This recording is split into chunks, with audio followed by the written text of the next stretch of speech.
Pernahkah berpikir bahwa ada hal-hal unik dan menarik di dunia ini yang tak mungkin terfikirkan sebelumnya oleh kalian? Atau kalian ingin melakukan sesuatu hal yang luar biasa? Seperti membuat desa, kota, bahkan sebuah negara. Coba kalian lihat orang yang satu ini. Dialah Roy Batts, seorang tentara Inggris yang mendeklarasikan Fort Row sebagai negara bebas pada tanggal 2 September tahun 1967. Fort Row merupakan sebuah benteng pertahanan Inggris yang terletak 9,6 km dari lepas pantai Suffolk, Inggris. Luas benteng ini hanya sekitar 550 meter persegi. Benteng ini dibangun sebagai pertahanan militer pada Perang Dunia Kedua untuk mengantisipasi serangan tentara laut Jerman. Dan setelah perang berakhir, benteng ini mulai ditinggalkan oleh tentara Inggris.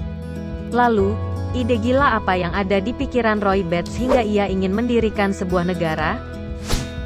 Baiklah, mari kita lihat, siapa Roy Batts, dan negara seperti apa yang ia buat?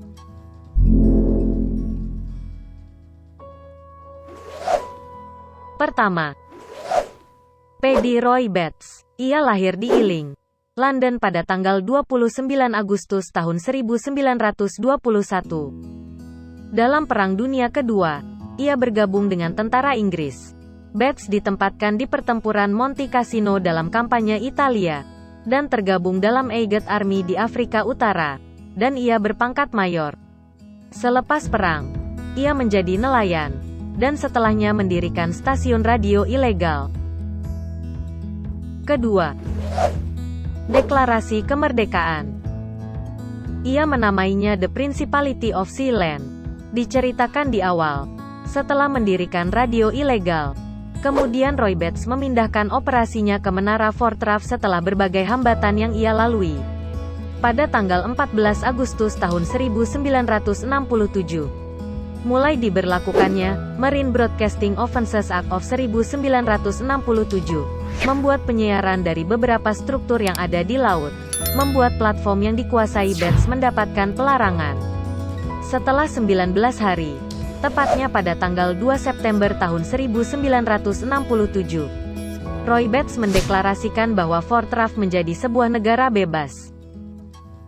Ronan O'Rohilly dari Radio Caroline yang juga ilegal, dan juga bersama beberapa orang lainnya, berupaya menyerang platform yang diklaim oleh Batts. Tak tinggal diam, Batts dan kawan-kawan menggunakan bom petrol dan senjata api untuk menghadapi ancaman dari O'Rohilly. Perlu diketahui platform yang dimiliki oleh Batts adalah hasil rampasan dari staf Radio City di Menara Knockjohn tahun 1965. Antaranya sebuah platform milik pertahanan laut Inggris pada Perang Dunia Kedua dan pemancar radio tua milik Angkatan Udara Amerika Serikat. Kembali ke awal, pihak Angkatan Laut Kerajaan Inggris datang ke Fort Rough. Akan tetapi, saat memasuki teritori Sealand, Michael, anak dari Roy Batts, melancarkan tembakan kepada mereka. Penyerangan itu dilakukan Michael atas dasar pertahanan negara. Hasil Batts dan anaknya lalu ditangkap dan dituntut atas penggunaan senjata. Akan tetapi pengadilan menolak kasus ini, karena menganggap Menara Fort Rough berada di luar teritori Inggris. Akhirnya Batts mengklaim keputusan ini sebagai pengakuan de facto atas negaranya. Dan beberapa bulan kemudian, ia mulai menyusun konstitusi, bendera, lagu nasional, dan banyak hal lainnya untuk negara Sealand. Ketiga, pengakuan. Alexander Achenbach bersama beberapa orang Jerman dan Belanda menginvasi Sealand dan menyandera Michael. Mereka adalah para pebisnis dan pengacara dari Jerman. Namun Batts tidak tinggal diam. Pada dini hari, Batts yang mempunyai sejuta pengalaman, dan juga dengan orang-orang lainnya melakukan operasi senyap untuk melancarkan serangan balasan dan merebut serta menguasai kembali benteng Fort Rough. Operasi itu pun akhirnya berjalan lancar. Orang-orang Jerman dan Belanda dapat dilumpuhkan. Mereka saat itu ditetapkan sebagai tahanan perang. Sedangkan salah satu di antaranya diketahui sudah memiliki paspor Sealand. Maka ia dianggap sebagai pengkhianat negara. Sementara beberapa orang lainnya dibebaskan kembali. Pihak Jerman kemudian meminta bantuan kepada Inggris untuk mengintervensi. Namun ditolak oleh pihak kerajaan Inggris. Karena Inggris menganggap tidak memiliki yurisdiksi di daerah tersebut seperti yang dikatakan pengadilan waktu itu, Jerman kemudian mengirimkan diplomatnya ke Sealand untuk bernegosiasi langsung dengan orang-orang yang ada di Fortraf. Karena hal ini, Roy Batts menganggap pengiriman negosiasi diplomatik Jerman ke Sealand sebagai pengakuan atas negaranya, yang kemudian dibantah Jerman. Untuk mendapatkan pengakuan sebagai sebuah negara, tentu tidaklah mudah. Harus memenuhi berbagai persyaratan yang ditetapkan oleh PBB.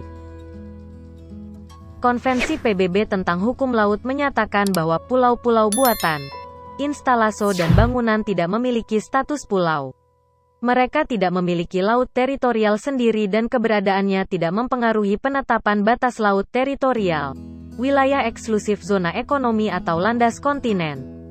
Keempat, pensiun dan penerus. Roy Batts dalam sisa hidupnya menghabiskan waktu tua di Inggris. Ia memberikan kuasa penuh kepada Michael setelah pensiun. Kemudian Michael mengambil alih administrasi Sealand sebagai Prince Regent dan menerapkan sistem monarki. Saat itu Batts menderita Alzheimer. Dan pada tanggal 9 Oktober tahun 2012 ia meninggal dunia di Leonsea meninggalkan seorang istri, dan 2 orang anak, Michael dan Penny. Kemudian Batts dikremasi di krematorium Sutton-on-Sea. Saat ini Sealand masih dianggap ilegal. Namun, menurut Michael, selama tidak menimbulkan masalah terhadap dunia, Sealand tetap akan berdiri dan menjalankan pemerintahannya tanpa memperdulikan apakah negara lain mengakui kemerdekaan mereka atau tidak. Benteng terapung yang menjadi negara terkecil di dunia, yang dibuat oleh Paddy Roy Batts. Bagaimana menurut kalian? Apa ada yang ingin mendirikan sebuah negara baru? Silahkan tinggalkan komentar. Terima kasih.